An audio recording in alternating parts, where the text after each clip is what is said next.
Now, let's move on to a segment we call Nancy Trades. Excuse me. We don't have the gavel. We don't have it.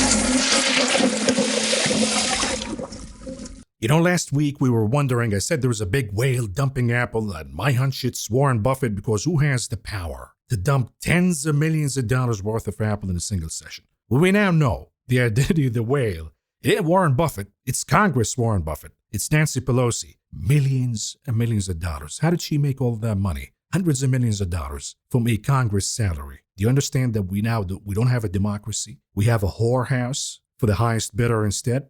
But anyways, here are the trades by Nancy. The easy ones, she bought the 50 calls on both Alphabet and Amazon. The expiration date is Jan 16, 2026, so next year. Committing about $1 million in those. Does she know something that we don't? Of course.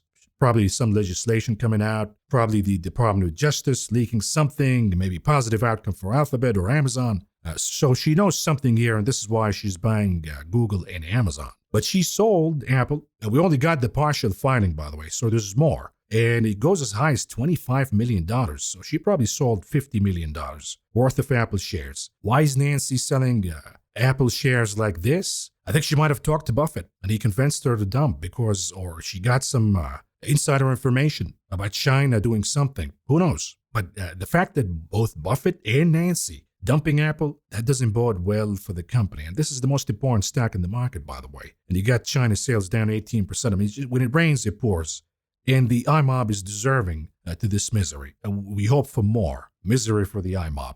Now, there's a lot of confusion about the Nvidia trades. What did she do here? Did she buy? Did she sell? Here's what Nancy did. Late 23, she bought, it reads busy, but she buys the 12 calls. She bought the 12 calls deep in the money, late 23. Stock goes higher because she knew the leaking information from the company. She got a lot of sources inside Nvidia. She got a lot of sources inside other companies who are leaking information to her. Stock rockets higher, so great trade by Nancy. Comes Christmas 2024, she exercises the 12 calls, so she now owns the stock. And next thing you know, she dumps shares. And we only got half of that dumping so far. We'll get the other half later on. So she bought at 12 and she sold at about, let's say, 140, 150. Not a bad trade here. Then after that, she bought the 80 calls deep in the money, but with a smaller quantity. So what can we extract from all of this? She thinks that Nvidia is still bullish in her eyes, but maybe not as it was before. And that's why she's cashing out, but keeping a little bit of exposure by rolling up the calls from 12 to 80, but at the same time with much, much smaller quantities. So less conviction by Nancy for Nvidia. Now, what if the trade goes against her? So we look at the table right here. She can make profits if Nvidia trades above 160. So this is what she's betting on, that Nvidia by next year trades well above 160 and she can exercise the 80 calls and make profits. But you look at the losses. I think once we get closer, let's say 115, she's probably not going to tolerate the loss and get out of the trade. So if I have to speculate, I would say 115 will be the cut loss for Nancy's newest trade on Nvidia, the 80 calls, because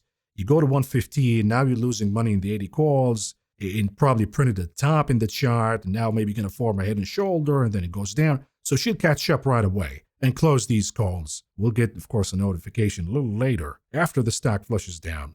So keep that in mind. Other trades that Nancy did, the famous one that we got over the weekend is Tempus, the ticker TEM. This is really interesting because it's not a well-known stock, so definitely insider information. She bought the 50 call options, bought 50 call options at the strike price of 20. When you buy in-the-money call options, maybe when you have a stock trading at an expensive value, like over $100, $300, it makes sense. I'm not committing all that capital to buy the shares. Let's buy the calls in the money, see how they do, and then exercise later on. But when you buy calls at a stock trading at $30, $35, you know something that we don't. Or you're trying to do a pump and dump scheme, which is, Nancy bought TEM. Now the calls are in the money. It's already trading at 50. She dumps right away. So unless she knows insider information, huge insider information, right now my hunch is the speculation is going to build up that she probably knows something and they're going to keep buying the stock. The other one is Vestra. I think she's a little too late to this game. This is sort of an infrastructure play on AI, power companies, electricity, and all of that.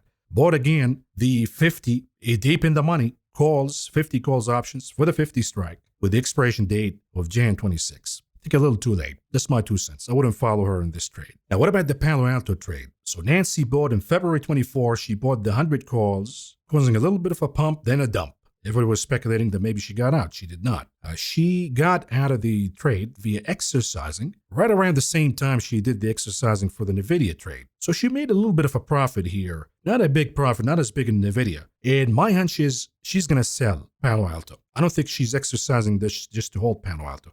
I think she's going to dump, if not already dumping. We'll get the notification later because you see the stock flushing down since she exercised. So my hunch is she dumped and she'll dump more. Maybe we see Palo Alto doing the inverse ABC pattern. Is there another cybersecurity play that we like, at least in this channel? I'd rather go with Okta, to be honest. I mean, I already own Okta, and I think that it has an inverse on its shoulder. It's undervalued versus Palo Alto. So I think that Palo Alto goes down, but Okta goes higher. So maybe Nancy should be buying Okta after dumping Palo Alto, but we'll see. You got to do your own homework on these charts and see if you like them or not. But definitely the conclusion is Amazon, Google, maybe better plays in 25 than Apple, Nvidia. That's the conclusion.